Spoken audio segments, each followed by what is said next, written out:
আলাইকুম। আমরা এখন ত্রিকোণমিতিক অধ্যায়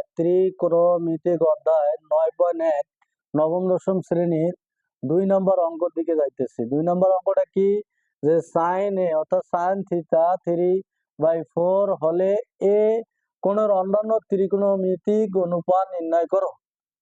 তার মানে আমাদের এখানে কি বলতেছে, সাইন থিটা 3/4 হলে অর্থাৎ এ কোণের অন্যান্য অর্থাৎ থিটা কোণের অন্যান্য, আমরা যদি এটাকে থিটা মনে করি, তো থিটা কোণের অন্যান্য ত্রিকোণমিতিক অনুপাত নির্ণয় করো।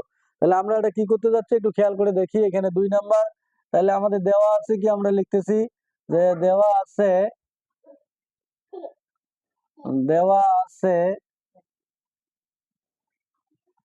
আছে কি, অর্থাৎ সাইন থিটা ইকুয়াল 3/4।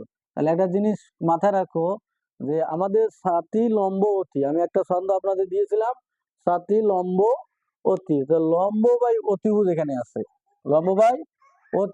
এখানে আছে, তাহলে এখন দেখো, আমরা যদি সমকোণী ত্রিভুজের মাধ্যমে এখানে কল্পনা করি, অর্থাৎ এখানে দেখি যে এটা এ, এটা বি, এটা সি, তাহলে সাতি লম্ব অতি, লম্ব হচ্ছে 3, অতিভুজ হচ্ছে 4, তাহলে আমাদের ভূমি অন্যান্য ত্রিকোণমিতিক অনুপাত বলতে কি, সাইন, কস, ট্যান, কোসেক, কট, এগুলোর মান বের করতে হবে। তাহলে আমাদের যে ভূমির মানটা লাগবে, তাহলে ভূমির মানটা নির্ণয় করার জন্য আমরা এখানে কি করতে পারি, যে আমরা জানি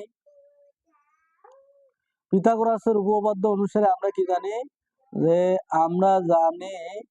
যে অতিভুজ স্কয়ার, অতিভুজ কি এসি, তাহলে অতিভুজ স্কয়ার ইকুয়াল লম্ব কি এ বি, অর্থাৎ এ বি লম্ব স্কয়ার যোগ ভূমি স্কয়ার, অর্থাৎ ভূমি বলতে বিসি, বিসি স্কয়ার। তাহলে দেখি আমাদের এসির মান কি, এসির মান হচ্ছে 4, আমরা 4 দিয়ে দিলাম, তারপরে যে স্কয়ার আছে স্কয়ার দিয়ে দিলাম। এ বির মান হচ্ছে 3 এর উপরে আমরা স্কয়ার দিয়ে দিলাম। এখানে প্লাস বিসির মান আমাদের বের করতে হবে, তার উপরে স্কয়ার আছে, আমরা স্কয়ার দিয়ে দিলাম। 4 এর উপর স্কয়ার মানে ডবল 4 গুণ করলে 16, তাই না? এখানে দেখো 3 এর উপর স্কয়ার অর্থাৎ 3 3 অর্থাৎ 9, এখানে প্লাস, এখানে বিসি, তারপরে হোল স্কয়ার। আমরা এরপরে কি করলাম, 16 এদিকে প্লাস, এদিকে নিয়ে আসলে মাইনাস হয়ে গেল, এখানে বিসি তারপরে হোল স্কয়ার দিয়ে দিলাম, আর এটা প্লাসে মাইনাসে মাইনাস করে, অর্থাৎ মাইনাসে 16 এর নাগাল ধরে ফেলি। তাহলে 9, 10, 11, 12, 13, 14, 15,